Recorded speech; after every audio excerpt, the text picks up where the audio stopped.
Koné, commissaire général du Festival du Livre et des Arts du Bénin. Par ailleurs, président de l'ONG Les Citoyens du Livre et des Arts du Bénin.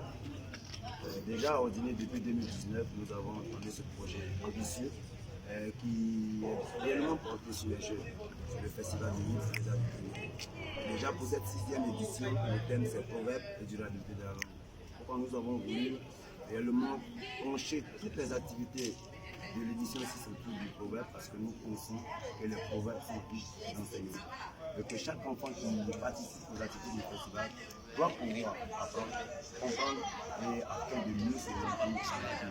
Et je pense que aussi certains proverbes de chez nous nous disent le plus ça va, il le connaît comme ça. Pour dire que le plus ça va, il le connaît comme ça.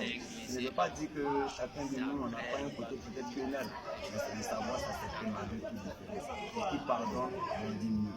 Et je pense que Mandela même le disait dans l'un de ses proverbes, il a vraiment été cité que lorsqu'on parle à un homme dans sa langue, il se fait mieux comprendre. Mais quand on parle à un homme dans une autre langue qu'il comprend, on parle plutôt à sa tête. Et pour nous, il était important de parler au cœur de nos enfants à travers cette citation de Mandela qui nous enseigne, nous-mêmes en tant que jeunes, à pouvoir aller auprès des anciens, apprendre et aussi transmettre aux plus jeunes. Et déjà autour du thème générique qui est le festival Proverbes et durabilité de la langue, pour nous il était important d'aller vers des seniors. Et là j'ai cité Mme Matouni Sissé, le médiateur délégué, et Papa Famoussa Kamara, qui tout de suite nous ont partagé leur expérience. Et pour nous aller à cette école, c'est encore apprendre à mieux vivre dans le futur. Et l'idée de mettre en place le festival du livre, ce n'est pas que peut-être promouvoir le livre, mais c'est inscrire le livre dans l'esprit des gens. Parce que qui lit, en réalité, refuse par moment d'ouvrir ses jambes partout. Ça, c'est pour les jeunes. Et pourquoi nous pensons que le festival est un projet ambitieux à encourager? Chaque édition est une innovation. Cette année, au-delà des spectacles et autres, c'est l'EPP d'Abadourou qui bénéficie d'une bibliothèque.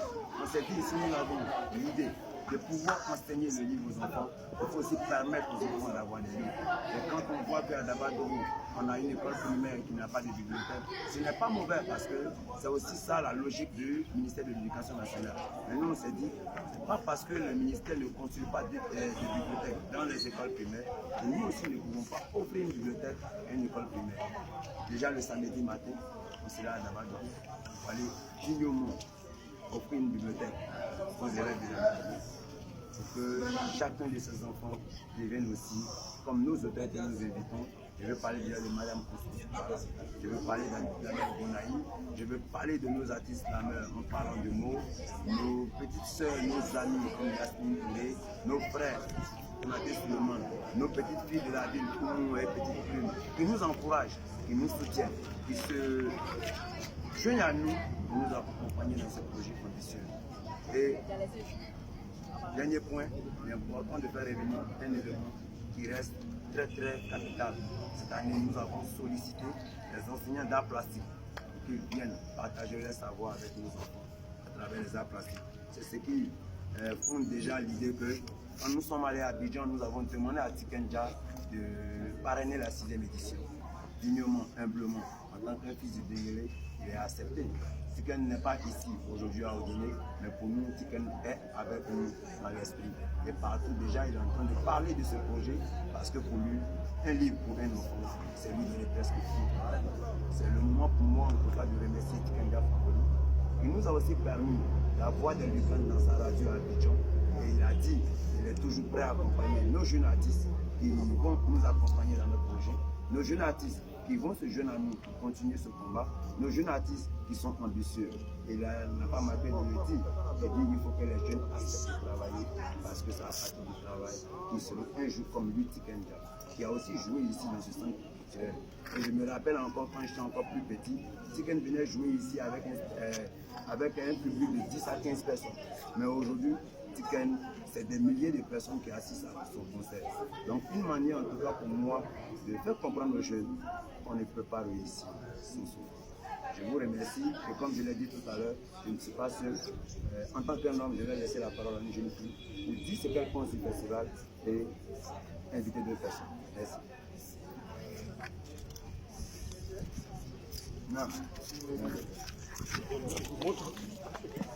vais monter le centre culturel. Elle va parler, Non, je sais le centre culturel du monde d'abord. Elle fait ça. Il dit merci seulement. En fonction de sa gestion. Donc, posez une question. En tant que jeune pivot, je pose la question. En tant que jeune fille, c'est ça qu'on a en ONG. Qu'est-ce qui t'encourage à travailler dans l'ONG? C'est tout en tant que bénévole. Voilà. Je peux quitter là. Je vais les laisser. Ok. Ah, c'est pas bien. Non.